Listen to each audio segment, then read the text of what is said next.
नमस्कार, आप देख रहे हैं बीबीबी टीवी और मैं हूं आपके साथ ईशा गर्ग।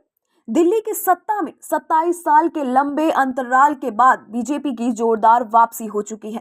10 साल से केंद्र की सत्ता पर काबिज बीजेपी तमाम कोशिशों के बावजूद अब तक राजधानी में चुनाव नहीं जीत पाई थी। लेकिन पार्टी ने इस बार बदल कर रहेंगी दिल्ली के नारे के साथ चुनाव लड़ा था। इस नारे पर आगे बढ़ते हुए बीजेपी ने दिल्ली की सत्ता को बदल दिया और सत्ताधारी आम आदमी पार्टी को शिकस्त दी है। यहां तक कि 10 साल दिल्ली के मुख्यमंत्री रहे आम आदमी पार्टी के मुखिया अरविंद केजरीवाल तक नई दिल्ली से अपनी सीट नहीं जीत पाए। साथ ही पार्टी के कई बड़े नेताओं को चुनाव में हार का सामना भी करना पड़ा।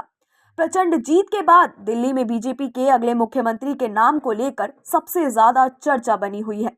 अगला मुख्यमंत्री आखिरकार कौन होगा, ये अब तक का साफ नहीं हुआ है, क्योंकि बीजेपी बिना कोई चेहरा घोषित किए चुनाव में उतरी थी। ऐसे में विधायकों की सहमति के बाद पार्टी का शीर्ष नेतृत्व ही नए सीएम के नाम पर मुहर लगाएगा। हालांकि इस रेस में केजरीवाल को हराने वाले बीजेपी नेता प्रवेश वर्मा का नाम सबसे आगे माना जा रहा है।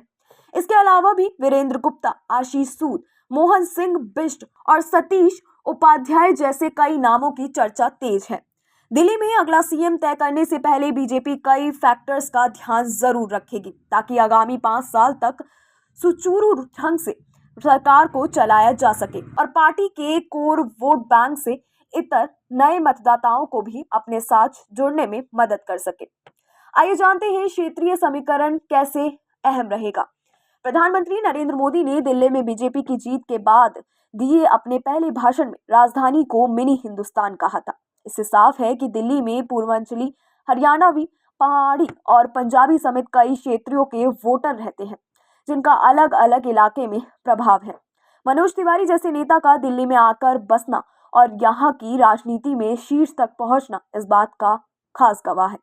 दिल्ली के सबसे ज्यादा प्रभाव यूपी, बिहार से आने वाले पूर्वांचली वोटरों का माना जाता है और कम से कम 20 सीटों पर उनकी भूमिका निर्णायक रहती है।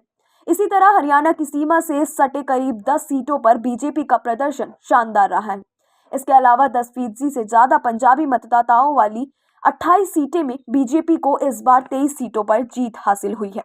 ऐसे में क्षेत्रीय समीकरण के आधार पर भी बीजेपी मुख्यमंत्री का नाम तय कर सकती है। पार्टी इस प्रचंड जीत के बाद हर क्षेत्र से आने वाले लोगों को सरकार में प्रतिनिधित्व देना चाहती है। इसी कोशिश में बीजेपी पूर्वांचली नेता और गोंडा से दूसरी बार जीतकर आए अजय महावर और लक्ष्मी नगर से जीते अभय वर्मा पर दांव चल सकती है। इसके अलावा मूल रूप से उत्तराखंड से आने वाले मोहन सिंह बिष्ट भी एक विकल्प हो सकते हैं, जो छठी बार चुनाव जीते हैं। क्षेत्रीय समीकरण के लिहाज से पंजाबी चेहरा मनजिंदर सिंह सिरसा और आशीष सूद भी सीएम पद की रेस में चल रहे हैं। कयास ये भी लगाए जा रहे हैं कि पार्टी के सीएम के साथ साथ एक डिप्टी सीएम के नाम पर भी मोहर लग सकती है। किसी भी चुनाव को लड़ने और जीतने के लिए जातीय समीकरण सबसे अहम फैक्टर माना जाता है। हर पार्टी क्षेत्र में रहने वाले जातीय आबादी के लिहाजा से ही उम्मीदवार उतारती है। ऐसे में जीतने के बाद जाति के हिसाब से प्रतिनिधित्व भी अहम हो जाता है।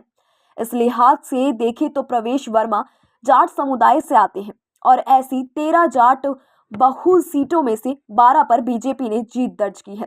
केजरीवाल के हराने के बाद वो इस पद के लिए सबसे प्रबल दावेदार भी माने जा रहे हैं।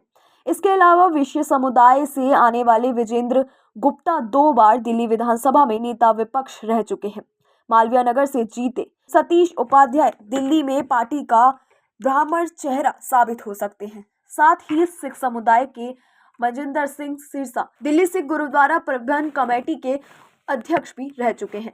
इस बार वो राजौरी गार्डन से तीसरी बार चुनाव जीते हैं। सिरसा पर दांव चलकर बीजेपी पंजाब के आगामी विधानसभा चुनाव में सिख वोटर्स को लुभाने की भी कोशिश कर सकती है। मुख्यमंत्री चुनने के लिए ये एक ऐसा फैक्टर है जिसके बारे में कुछ भी अनुमान लगाना संभव नहीं है। बीजेपी इसमें मास्टर कही जाती है, क्योंकि मध्य प्रदेश, राजस्थान और छत्तीसगढ़ में जीतने के लिए पार्टी ने सभी कयासों को पीछे छोड़ते हुए ऐसे नेताओं को सीएम बनाया जिनकी पहली कोई चर्चा तक नहीं थी।